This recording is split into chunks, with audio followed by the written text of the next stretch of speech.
that the intensive care units are overflowing. Like they have nothing. Yeah. So I have my Anchor podcast. So if you don't mind, I want to just kind of prep it and then we can get started. Is that cool?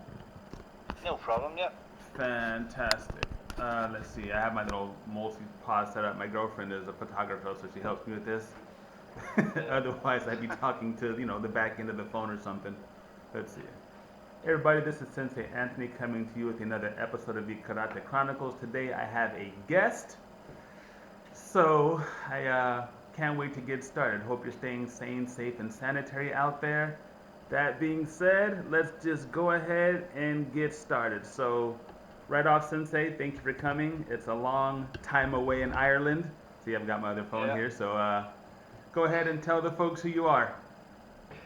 My name's Sensei Emmett Doyle, and I'm an instructor in a system called Kenpo Jitsu, which is a hybrid art that was formed in the 60s by a karate sensei and a judo sensei, and the two of them kind of blended the two together and designed this system. And saying that, it has progressed and evolved a lot over the last 60 years, with many instructors coming on from other styles of, such as Aikido. We've had some Krav Maga, Right. and more recent times, a lot of Brazilian Jiu-Jitsu has found its way into the system. So it's constantly evolving and changing, and Very good. it's actually what drew me to that. Originally, I started in boxing, kickboxing, Uh huh. and kind of grew up doing that through my teens, and competed and all the rest. But then got into jiu-jitsu and got a big interest in that, and then came along to this system. And just because of how much of evolving was in it, and how it was open to ideas from everything else, it just Right. I really found a home here, and that's kind of where I've stuck since. But Very cool. Very cool. It's funny because I was going to ask you how long you've been practicing, but you said you've been boxing and stuff through your teens, which is very cool. yeah, I started when I was a little boy as well. My father's an instructor, so I've been at this. I'll be 45 this month, so it's been like 41 years and some change. Like this is all I kind of grew up in, and yeah, it's cool because especially when people are from other countries. Like I'm a Kenpo stylist, and these days that means jack shites, as you guys would say out there. That means absolutely, yeah, it means absolutely nothing to you guys or anybody in the world these days. But it's because the McDojo factor has come overwhelmingly into Kenpo. I don't know how familiar you are with it, but there was the yeah, guy who popularized it in America.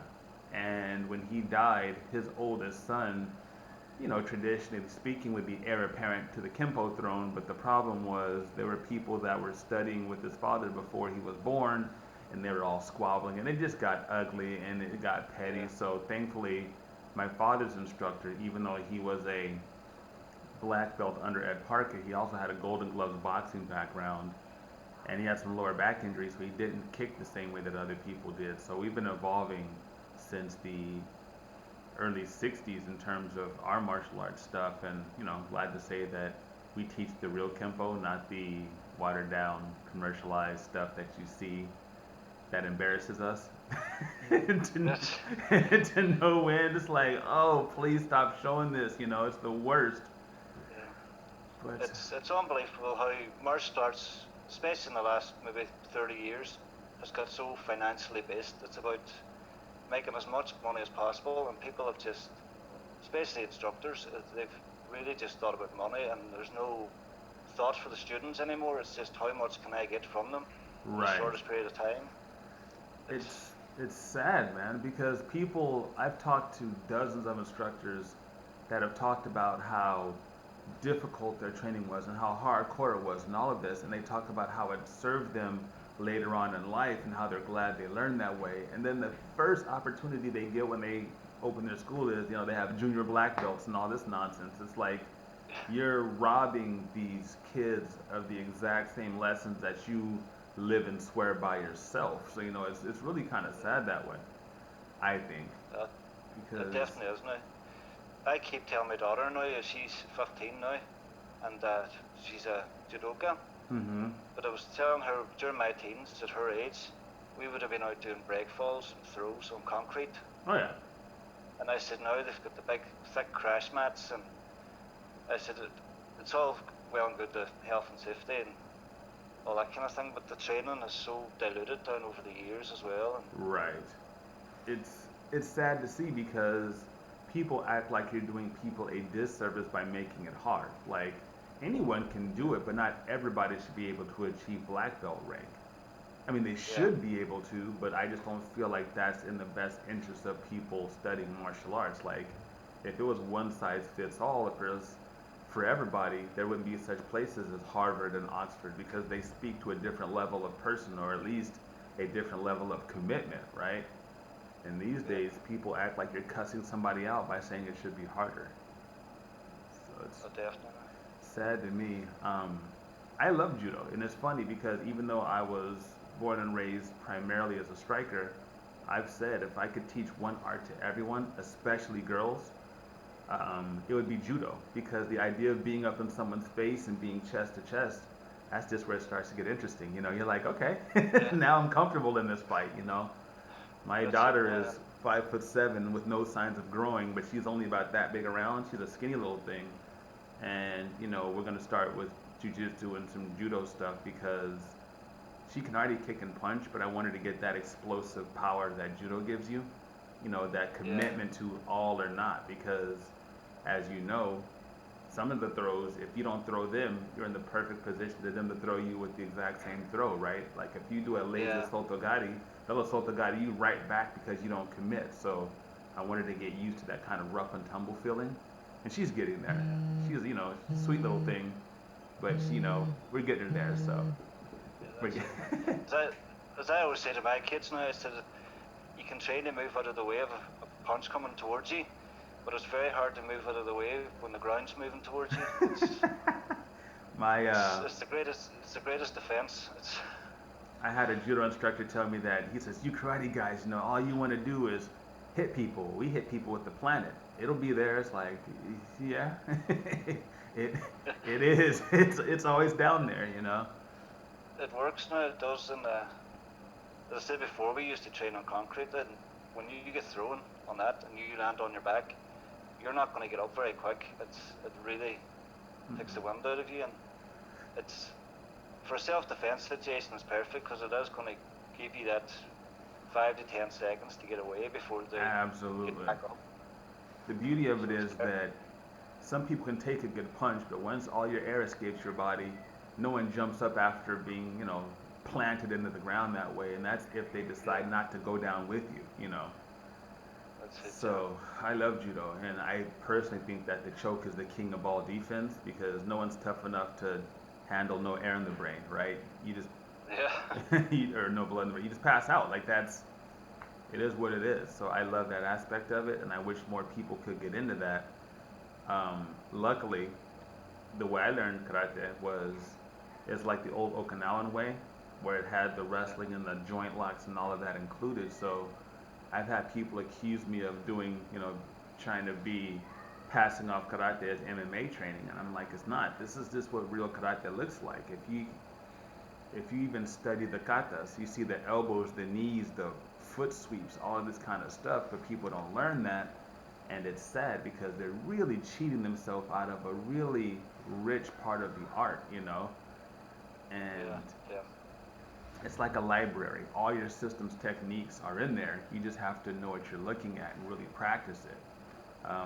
yeah, But my girlfriend and I, we watched some MMA matches, and she's seen judo, and she goes, "Why don't they just foot sweep, or why don't they use more of this?" And I go, "It's because of limited thinking, you know." yeah. Do you watch a lot of MMA, or do you, you know, roll around with those guys, or? A lot of but now I would have a very big habit of just training in gyms all over the place. If I decided I wanted to train tonight, I'd just online search where's local is open and Right. go train. So it That's would be very it cool. would be in MMA clubs, it would be judo clubs, karate clubs. Yeah. Just if I'm in the mood to train and none of our own dojos are open that evening, I'll go elsewhere and just cross train and the thing around where I'm living here now is there is actually not a lot of gyms Right. and dojos, so you get to know all the martial arts guys Right. very well. So it's even all the MMA guys and the traditional guys would all train together anyway. So Very cool. it's very unusual compared to other parts of the world. So Right, which is unfortunate because all arts used to be integrated.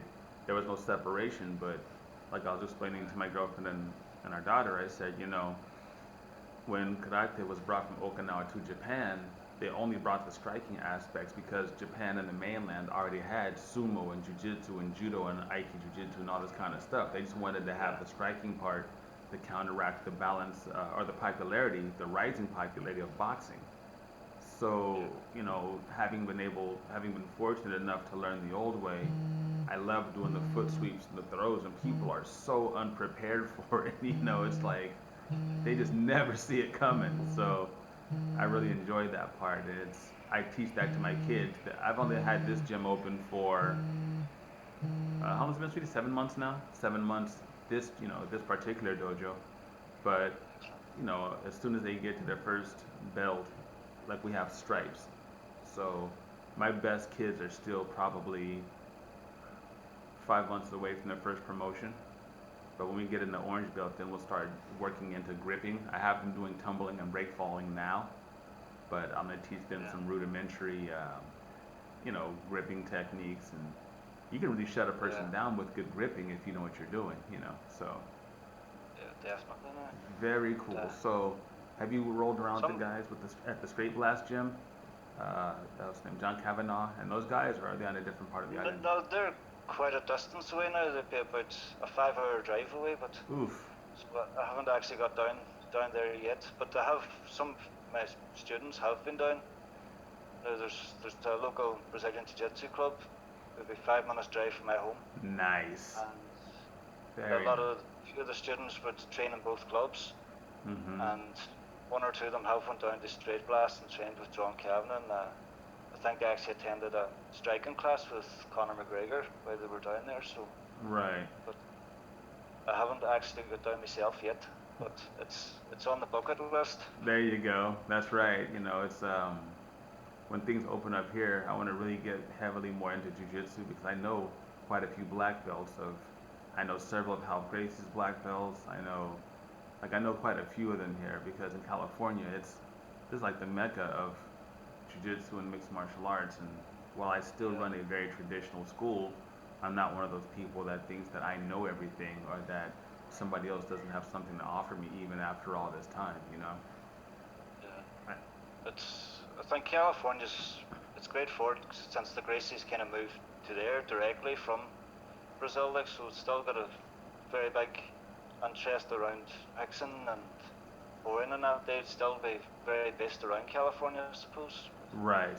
Um, not all of them, but quite a few of them are in California, New York. Um, I can't think of any Gracies who aren't in California or in New York. Henzo is in New York, of course, and they've got a ton of great schools out there. Marcelo Garcia, people like that. But California's got, Florian and Hoyce and uh, all their direct, students, Half, Caesar, um, Kron. I mean, there's just tons of them. Clark. There's a ton of these guys up here. So the question Yeah, is, who do you really want to learn from? And I'm kind of up in the air about that because it's getting, I think, almost faster than any art. I think jiu-jitsu has become sportified, like really yeah, badly. And I'm thankful that I have real self-defense training behind me because people want to learn berimbolo sweeps and all this kind of stuff, but they're not learning that if a person can headbutt you, that's a terrible idea. It's yeah, when I first started learning, my cousin started learning from Hoist between the first and second UFC. And whenever we grappled, he would hold his hand like this and cut my chin. And I'm like, why do you always do that? And he'd say it's to keep the person from headbutting you. I'm like, I'm not gonna headbutt you. I'm your cousin. But that training was ingrained. It was very much meat and potatoes. It wasn't fancy sweeps, and it was really just scissor sweeps, flower sweeps, very basic stuff that you just work, work, yeah, work, work, work, and it's not like that anymore. People don't even yeah, practice closing on a striking opponent anymore. They start from their knees only all the time, and yeah, that's detrimental. I know why people do it, but the whole idea is you have to go from where you are to where they are. You know, you have to do it Yeah, without that's getting it. Yeah. hurt. I know Hickson has done a lot in the last maybe 2 3 years, trying to move back to the self-defense and kind of give a more sort of rounded version of the art and kind of go Yes. back to the roots of it.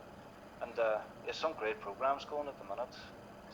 It's Yeah. really taken on online, Yeah. and great programs going on there. So hopefully it will come back to what it originally was, and it'll have the option of going either way, I suppose, the self-defense or the Sporting sports. But stuff. there's a lot in the sport that, to be honest, if you done on the street for self-defense, you're looking at jail time. It's Yeah. Yeah. It's it's weird because it's only been 20, not even 30 years, but a lot of people don't even know who the Gracies are anymore.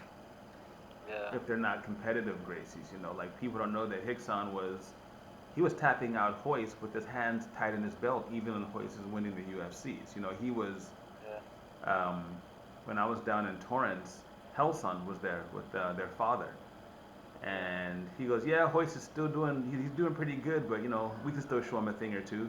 And he didn't say anything. He was like he knew that that was the case, you know, because Helson specifically was a street fighter, and yeah, he, in his mind, he didn't have that many fights, but in regular humanity's mind, it's like, dude, you are fighting all the time. Him and yeah, Henzo and Half, it's like, what is wrong with you people? Why are you always fighting, you know? But, you know, there's a little something for everybody out there, I guess, but I would really like to see jiu-jitsu and all the other arts return to the self-defense focus as a yeah, base. And then anything else you want to learn is great, you know, but I'd really like to see people really get into the essence of martial arts, which is always self-defense and character improvement. So yeah. we'll see how it goes. I'm trying to teach to my kids. Sounds like you're trying to teach it to your students. So, you know, there's two of us. Two of us. We'll get there eventually, but it's go back to the roots. But That's right. uh, So, as a martial artist, what would you say is your favorite portion of the training? Like, what parts do you like to train most? I, I love sparring. I just love getting on the mats and just testing it out. And well, Yeah. one of my favorite things to actually do is I sit before I go to different clubs and train in different dojos, and is Mm-hmm. basically take what I've learned from my own dojo and go on and test it against someone Brazilian Jiu-Jitsu, or go and train against a karate guy or a judo guy and just see how it stands up and Right. see how they're dealing with it, and then go back to my own dojo and deal with the other instructors and say, right, I tried this with a judoka last night and this is what he done, it didn't work, and then work Right. around it and try to improve. Right. And again, that brings back the evolving of our own system and kind of Right. improving on it, and eventually we will get it to work against a judoka, but it's but no, I love pressure testing things and actually getting hands on and sparring. It's Yeah. I told my girlfriend, I said, one of the things I want to do is if Khabib comes back to train in San Jose, which is only like half an hour south of where we live, I said, I would love to get mauled by Khabib. Not because I think it's funny, but you see him fight people and they've got this look on their face like, I have no answer for this. Like, I want to know what that feels like. Like, I've been crushed under jiu-jitsu guys that were really good and then they're really big. And I just knew that I couldn't move, but these guys have a whole different look on their face. Like, I have no answer for this, like nothing. I just want to know what that feels like. So I'm looking to get beat up by some monstrous wrestling machine. I think it's one of the things we all want. Like it's kind of like you want to be armbarred by Ronda Rousey or a Right. left hook Conor McGregor. It's one of the things we all would love to experience just to see if it is what it looks like it is. So Yeah. but yeah, it It's would be fun. I I told him, I told my girlfriend, I have no illusions of this turning out any differently than it's turned out for anybody else. As a matter of fact, it'll taste less time. You know, those kids are younger than me and study more wrestling than I do, but I just want to see what it's like to be absolutely physically nullified when you're resisting, you know, because I think that people have to feel that. Most Yeah, people have never been in the deep end of the pool and they fall apart the second it even starts to veer in that direction, and that's sad because people's training should be protecting them against that. When I spar, yeah, I try to develop the things that I'm least skilled at. And you work the things you're good at on your own. In training, you do the things that you're not good at to develop those skills. And I think people can't leave their ego aside, so they don't want to lose in training. They don't want to be seen as not that good kind of thing, right? And yeah, it I think it's detrimental to people's training. Um, Israel Adesanya, he said, I get beat up in the gym every single day. He just doesn't lose when it matters. And that guy's a genius level striker. I mean, that guy's on a yeah, different level and it shows. But he said, I get beat up in the gym all the time because he's probably not doing what he's best at. He's doing what he needs to work on. And when it doesn't work, you get, a fist in the mouth. yeah. So- That's it. Because I remember I was chatting about 3 years ago to a kickboxing world champion. Mhm. He was saying that he was regularly getting beat up in the gym. He Yeah, said there was about 10 guys in the gym that he could never beat, but he said he was world champion. He right. said those guys never competed, but they were in the gym every day training. And he said there's so many guys out there that are killing machines, Yep. but have never stepped in a ring, and it's no one knows who they are. It's just they're in every gym, Oh and yeah, there's somebody in every gym that's like, look at John Danaher. His guys are leg lock. I mean, they call him the Danaher Death Squad. His grappling team, and he's never competed, I don't think. But everybody knows that his mind for jujitsu and his understanding of it, he's cultivated a whole generation of champions now. At the highest levels. So like you said, there's some of those guys in every gym. So when you see the quiet, smiling guy, it's like, yeah, I don't want that problem. I don't want that. yeah, I, yeah, it's just, it's cool though. I mean, when I saw your comment on YouTube, I was just kind of putting this stuff up there because I wanted my kids to, have a little spotlight and shine. So, did it come across your feed, or were you looking for something? I'm just curious how you found them. I think I subscribed to you about a week earlier, and it just came up on the feed then, like as a new upload. But that Yeah. was a great video now. Well, I But appreciate that. I'm trying to get my kids to get used to the idea of performing also when people are looking at them, not just something that they hide away. But I also want to yeah, do it as a part of my legacy. I have a daughter, so it's not like it's going to travel through the bloodline son to son the way they did in the old days. My daughter will do yeah, it. But I want her to be able to remember, oh my God, look how whatever I was back in the good old days. yeah, That's a value that this generation has that other generations wouldn't. People can tell you, you look just like your great aunt. Now people will be able to not just see what their family looked like, they'll be able to hear what they were like, able to see how they trained. So, for me, it's just kind of like a photo album of bringing up these kids all the way through the system, right? So yeah. it's going to be a lot of fun, and hey, Cool. if it's reaching all the way out there in Ireland, that's a good sign too. Martial arts is a global community for real. So I, uh, Yeah, I'm just glad that we had a chance to talk. I would love to just reach out, find other senseis, and bring them all in, and share what we know because there's between all of us, we have all the answers. yeah. You just have to find somebody who's willing to tell somebody else, right? So, That's it. Yeah. I mean, it's like you mentioned that you love the pressure testing, which I do as Yeah. well. What is the main skill that you want to develop? Probably my grappling and my groundwork. I think, because I sort of grew up being a striker and kickboxing, boxing, and competed in that. And then when I came into the jiu-jitsu, it was kind of a whole new aspect. And even though I've probably been in that longer now, I've still Right. got the kind of base as a striker. Yes. So it's kind of, I've always tried to overcompensate them with the grappling to kind of catch up. Right. But